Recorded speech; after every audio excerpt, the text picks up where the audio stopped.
Hi hi, എല്ലാവർക്കും ലിപ്രി വ്ലോഗ്സിലേക്ക് സ്വാഗതം. ഇന്ന് ഞങ്ങൾ വീടിൻ്റെ മുമ്പിലത്തെ ചാമ്പയ്ക്ക മരത്തിൽ വന്ന് കുറച്ച് ചാമ്പയ്ക്ക പൊട്ടിക്കാൻ വെച്ചിട്ടാണ്. അതായത് ഈ ചാമ്പ മരത്തുമ്പോൾ നിറച്ച് ചാമ്പയ്ക്ക ഉണ്ടായിട്ടുണ്ട്. ദിവസം ഇഷ്ടം പോലെയാ. എന്താ ജാനു തരാം, തിരക്കടിക്കല്ലേ ജാനു? തരാട്ടാ ചാമ്പയ്ക്ക വേണോ? ആ തരാട്ടാ. അമ്മ പറഞ്ഞു കേട്ടെ. ഈ ചാമ്പ മരത്തുമ്പോൾ ഇഷ്ടം പോലെ ചാമ്പയ്ക്കുണ്ട്. ദിവസം ഇഷ്ടം പോലെ ചാമ്പയ്ക്കാണ് കൊഴിഞ്ഞും പോകുന്നത്. അപ്പോൾ ഞങ്ങളൊരു ചാമ്പയ്ക്കുമായി ട്രൈ ചെയ്ത് നോക്കാമെന്ന് വിചാരിച്ചിട്ടാണ്. അതെ, ഒരു ലോഡ് ചാമ്പയ്ക്ക നിങ്ങൾക്ക് ഞാൻ കാണിച്ചു തരാം കേട്ടോ. ഇതാണ് വീട്. ഇതിൻ്റെ മുമ്പിലുള്ള ഈ ചാമ്പയ്ക്ക മരത്തിൽ നിന്നാണ് നമ്മൾ ചാമ്പയ്ക്ക പൊട്ടിക്കുന്നത്. അപ്പോൾ ലോക്ക്ഡൗൺ കാലത്ത് അല്ലാണ്ട് കറങ്ങി നടന്നു എന്ന് പറഞ്ഞ് ആരും ചീത്ത പറയരുത്. അതിന് വേണ്ടിയിട്ടാണ് ഈ കാര്യം പറയുന്നത് ഇപ്പം തന്നെ. അപ്പോൾ ഈ ചാമ്പയ്ക്ക മരത്തിൻ്റെ അവസ്ഥ കാണിച്ചു തരാം. ഇതിൻ്റെ താഴെ ഉണ്ടല്ലേ കുറേ ചാമ്പയ്ക്ക ഇങ്ങനെ കൊഴിഞ്ഞു പോയിക്കൊണ്ടിരിക്കുക. ഓരോ ദിവസം എത്ര കൊഴിഞ്ഞു പോകണമെന്നറിയോ?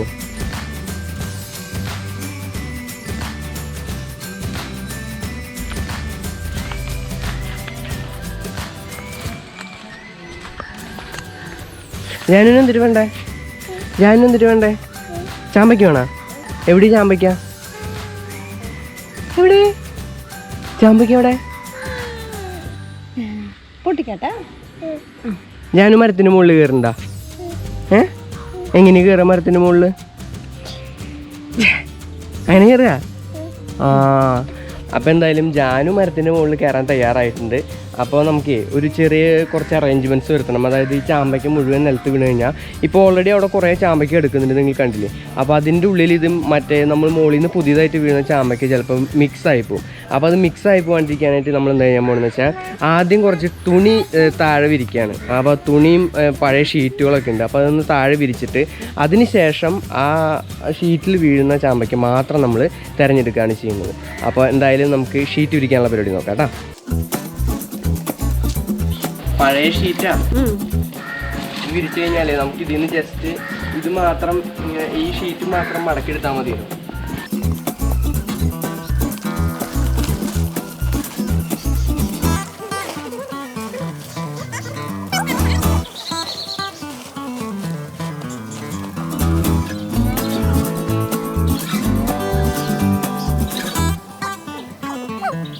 അധികം വലിപ്പം വെക്കില്ലേ അല്ലേ? പണ്ട് ഭയങ്കരമായിട്ട് വലിപ്പം വെച്ചിരുന്നില്ലേ ചാമ്പയ്ക്ക? ഇപ്പൊ തന്നെ തലേക്ക് വീണ് തുടങ്ങിട്ടാ.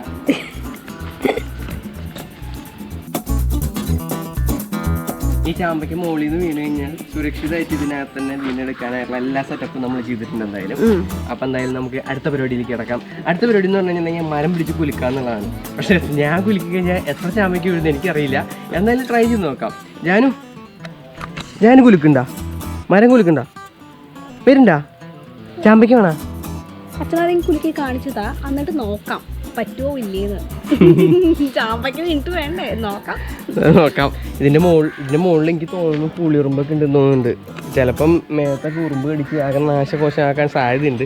പക്ഷെ എന്തായാലും ഞങ്ങൾ റിസ്ക് എടുക്കാൻ തന്നെ തയ്യാറായിട്ടാണ് നിൽക്കുന്നത്, അല്ലേ പ്രമി? ഞാനിന്ന് ചാമ്പയ്ക്ക് വേണ്ടേ? ചാമ്പയ്ക്ക് നമ്മൾ എന്തിട്ട് ചെയ്യാം? മിഠായിയാ? ചാമ്പയ്ക്ക് ജാം ഉണ്ടാക്കണ? വേണ്ട, മിഠായി വേണോ? ചാമ്പയ്ക്ക് മിഠായി ആണോ വേണ്ടത്? അതെ, ചാമ്പയ്ക്ക് വീണ്ടുട്ടാ. അതെ, ഞാൻ നോക്കുന്നുണ്ട്. അപ്പം നമ്മൾ ചാമ്പയ്ക്ക മരം കുലുക്കുക എന്നുള്ള ചടങ്ങാണ് ആദ്യം ചെയ്യാൻ പോകുന്നത്. ഇത്രയും വലിയ മരം കുലുങ്ങുന്നറിയില്ല. ഞങ്ങളുടെ തലയിൽ വീഴോ? നിങ്ങളുടെ തലയിൽ ഇല്ല. ആ, കുറച്ച് വീഴുണ്ട്. ഇനി ആദ്യം നമ്മള്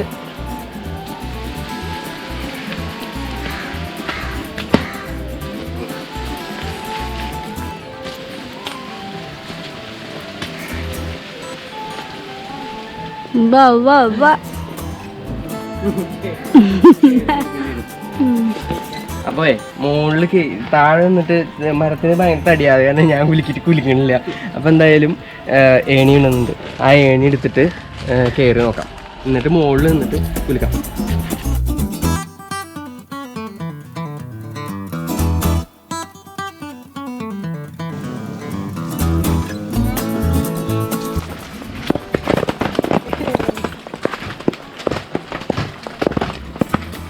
അയ്യോ പതുക്കെ.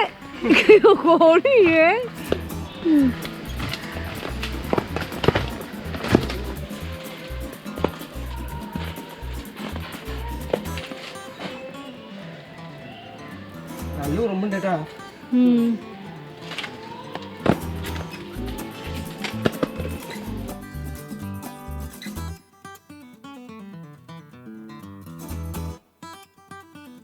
അപ്പം എന്തായാലും കുറച്ചൊക്കെ ഞങ്ങൾ കുലുക്കി താഴത്തേക്ക് ഇട്ടിട്ടുണ്ട്. ഇനി അതെല്ലാം പറക്കി കൂട്ടി നോക്കാം. കാരണം ഇതിപ്പോൾ കഴിഞ്ഞ ദിവസങ്ങളിലൊക്കെ കുറേ പോയ കാരണേ ഇന്നിപ്പോൾ കുലുക്കിയപ്പോൾ കുറവാണ് കിട്ടിയത്. എന്തായാലും പക്ഷേ നമുക്ക് ഒരു വൈനിടാനുള്ളതൊക്കെ കിട്ടിയിട്ടുണ്ട് കേട്ടോ. എല്ലാം എന്തായാലും നോക്കാം. സാധാരണ ഇതിൽ ചുമപ്പ ചാമ്പയ്ക്കാണ്, നാടൻ ചാമ്പയ്ക്കാണ് എല്ലാവരും ഇടാറുള്ളത്. ഇത് വൈറ്റാണ്. അപ്പോൾ ഇത് ഇട്ട് കഴിഞ്ഞാൽ എങ്ങനെയാണെന്ന് ഞങ്ങൾക്ക് അറിയില്ല. എന്തായാലും നോക്കാം അല്ലേ പ്രിമി?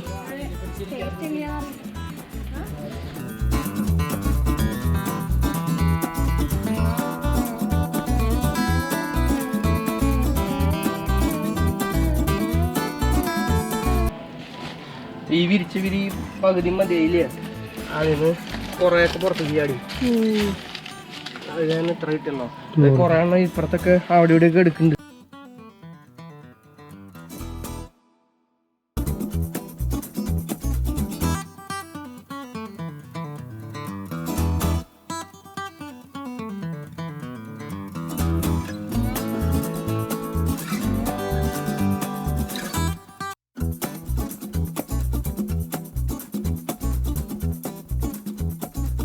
ഇതിൻ്റെ ഉള്ളിലത്തെ ഈ കുരുവും മറ്റൊക്കെ ഈ ചെറിയ സാധനങ്ങളൊക്കെ ഉണ്ട്. ഇതൊക്കെ കളയണം. ഇതൊക്കെ കളഞ്ഞിട്ട് വേണം നമ്മൾ കഴുകി വൃത്തിയാക്കിയിട്ട് ഉണക്കിയിട്ട് വേണം വൈനിടാനായിട്ട്.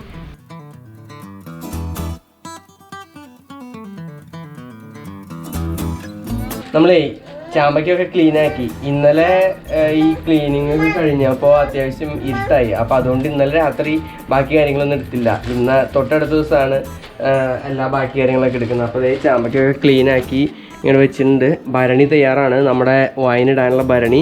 പിന്നെ ഇത് ഇവിടെ ഐറ്റംസ് ഒക്കെ ഉണ്ട്. അപ്പോൾ ഇത് ഏലക്കായ ഉണ്ട്, പിന്നെ അതുപോലെ തന്നെ കറുവപ്പട്ടയുണ്ട്, പിന്നെ ഇതിൽ കിഴി കെട്ടിയിടാനായിട്ടുള്ള നെല്ല്. ഈ നെല്ല് ഇതെല്ലാം ഇട്ടതിന് ശേഷം നമ്മൾ കിഴി കെട്ടിയിട്ട് ഇതിലിടും. അപ്പോൾ 46 കൊല്ലം പഴക്കമുള്ള ഭരണിയിലാണ് നമ്മൾ വൈനിടാൻ പോകുന്നത്. അപ്പോൾ നമുക്ക് ഈ ചാമ്പയ്ക്ക് നമുക്ക് ആദ്യം ജസ്റ്റ് ഇതിലേക്ക് ഇട്ട് വെക്കാം. നമ്മൾ ഈ ചാമ്പയ്ക്ക നന്നായിട്ട് ഇതിൻ്റെ ഉള്ളിലത്തെ കുരുവും മറ്റു കാര്യങ്ങളൊക്കെ കളഞ്ഞ് ഒന്ന് കഴുകി ജസ്റ്റ് വെള്ളം വാരാനായിട്ട്, വെള്ളം നന്നായി ഇതിൽ നിന്ന് വിട്ട് മാറിയിട്ടാണ് നമ്മളിപ്പോൾ ഇതിലേക്ക് ഇട്ടുകൊണ്ടിരിക്കുന്നത് കേട്ടോ. ഇപ്പം നമ്മൾ ആദ്യത്തെ സ്റ്റെപ്പ് ചാമ്പയ്ക്ക് ഇട്ടിട്ടുണ്ടെങ്കിൽ നമുക്ക് വേണമെങ്കിൽ കുറച്ച് പഞ്ചസാര ഇടാൻ പറ്റും. ഇതിപ്പോൾ ഏകദേശം 2 കിലോ ചാമ്പയ്ക്ക് ഉണ്ട്. അതിന് സെയിം തന്നെ 2 കിലോ തന്നെ പഞ്ചസാരയാണ് നമ്മൾ എടുത്തിരിക്കുന്നത്. അപ്പോൾ നമുക്ക് ആ പഞ്ചസാരയിൽ ആദ്യം കുറച്ച് ഇതിനകത്തേക്ക് ഇടാം. അപ്പോൾ നമ്മൾ പഞ്ചസാരയും ഇതിനകത്തേക്ക് ചാമ്പയ്ക്ക് മുഴുവൻ ഇട്ട് കഴിഞ്ഞിട്ടുണ്ട്. ഇനി ഇതിൽ കുറച്ച് ഇൻഗ്രീഡിയൻസ് ചേർക്കാനുണ്ട്. ഒരു ചെറിയ ബോട്ടിൽ ഈസ്റ്റും കൂടി വാങ്ങിയിട്ടുണ്ട്. ആ ഈസ്റ്റും കൂടിയും നമ്മൾ ഇതിനകത്തേക്ക് ഇട്ട് കൊടുക്കുന്നുണ്ട്. ഏലക്ക, ഗ്രാമ്പു, കറുവപ്പട്ട. ഇനി നമുക്ക് ഇതിലേക്ക് വെള്ളം ഒഴിച്ച് നന്നായി ഇളക്കണം. ഈ വെള്ളത്തിന് വേറൊരു കാര്യമുണ്ട്. വെള്ളം ചൂടാക്കി അത് ചൂട് വിട്ട് മാറിയിട്ട് വേണം ഇതിലേക്ക് ഒഴിക്കാൻ കേട്ടോ. ഇനി നന്നായി ഇളക്കിയെടുത്തതിന് ശേഷം നമ്മൾ നെല്ല് കിഴി കെട്ടിയിടുന്നുണ്ട്. കുറച്ച് എന്താ പറയുക, വൈൻ്റെ ആ ഒരു ചെറിയൊരു ഫീലിംഗ് കിട്ടാനായിട്ട് ഈ നെല്ല് കിഴി കെട്ടിയിടുന്നത്. ഗോതമ്പ്, നുറുക്ക് ഗോതമ്പോ അല്ലെങ്കിൽ നെല്ലോ, അങ്ങനെ പലരും പല ഇതുകളിടും. നമ്മളെന്തായാലും നെല്ലിടുന്നത്. എന്താ 2 കിലോ ചാമ്പയ്ക്ക് നമ്മൾ 2 കിലോ പഞ്ചസാരയാണ് ഇട്ടിരിക്കുന്നത്. അതിൻ്റെ കൂടെ തന്നെ ബാക്കി ഇൻഗ്രീഡിയൻസ് ഒക്കെ ഞാൻ നേരത്തെ പറഞ്ഞില്ല, അതൊക്കെ ഉണ്ട്. അതിൻ്റെ കൂടെ ലാസ്റ്റ് എത്തിയത് ഇത്രയും പോകുന്ന ജഗ്, ഇങ്ങനത്തെ ഒരു 3 ജഗ് വെള്ളം നമ്മൾ ഇതിലേക്ക് ഒഴിച്ചിട്ടുണ്ട്. അത് തിളപ്പിച്ച് ആറ്റിയ വെള്ളമാണ്. നന്നായി ചൂടൊക്കെ വിട്ട് മാറിയതിന് ശേഷം നമ്മൾ ഇതിൽ ഒഴിച്ചിട്ടുള്ളത്. എന്നിട്ട് നന്നായിട്ട് ഇളക്കിയിട്ടുണ്ട്. ഇനിയിപ്പോൾ അടുത്ത സ്റ്റെപ്പ് എന്ന് പറയുന്നത് ഇത് കെട്ടി വയ്ക്കണം. നമുക്ക് നല്ല ടൈറ്റായിട്ട് ഇതിങ്ങനെ അടച്ചു വെക്കുന്നതാണ്. ഇതിങ്ങനെ പിരിയുള്ള ഭരണിയാണ്, പഴയതല്ലേ. അപ്പോൾ ഇത് ഇനി ഇതിൽ ഒന്നും കയറുന്നില്ല. എന്നാലും നമ്മൾ ഇതിൻ്റെ മുകളിൽ ഒരു തുണി കെട്ടിയിട്ട് നമുക്ക് കെട്ടി വെക്കാം. അപ്പോൾ നമ്മൾ എയർടൈറ്റായിട്ട് ഇത് അത്യാവശ്യം നന്നായി കെട്ടി വെച്ചിട്ടുണ്ട്. പിന്നെ ഒരു 5 ദിവസം കഴിഞ്ഞ് കഴിഞ്ഞാൽ നമ്മൾ ഇത് ഊരിയിട്ട് ഈ കെട്ടഴിച്ച് നന്നായി ഇളക്കി കൊടുക്കണം. അതിനുശേഷം എല്ലാ ദിവസവും അതേ ടൈമിൽ തന്നെ ഇത് നന്നായി ഇളക്കി കൊടുക്കണം. പിന്നെ ഇളക്കുന്ന ആ ഒരു കയ്യിൽ അല്ലെങ്കിൽ ആ ഒരു ചട്ടുക ആണെങ്കിൽ ചട്ടുകം അതൊരിക്കലും ഈർപ്പുള്ളതാവരുത്. ആ ഈർപ്പില്ലാത്തതിനാണോ അല്ലെങ്കിൽ നാശമായി പോവും. എന്തായാലും 28 ദിവസം കഴിഞ്ഞിട്ട് കാണാം. ആ വീഡിയോ വേറെ ആയിട്ടായിരിക്കും ചെയ്യേണ്ടാവുക കേട്ടോ. അപ്പോൾ എന്തായാലും വീഡിയോ ഇഷ്ടമായെങ്കിൽ ലിപ്രി വ്ളോഗ്സ് സബ്സ്ക്രൈബ് ചെയ്യുക, ലൈക്ക് ചെയ്യുക. നിങ്ങളുടെ അഭിപ്രായങ്ങൾ എന്തൊക്കെയാണെന്ന് വെച്ചിട്ടുണ്ടെങ്കിൽ താഴെ കമൻറ്റ് ചെയ്യുക. ബൈ.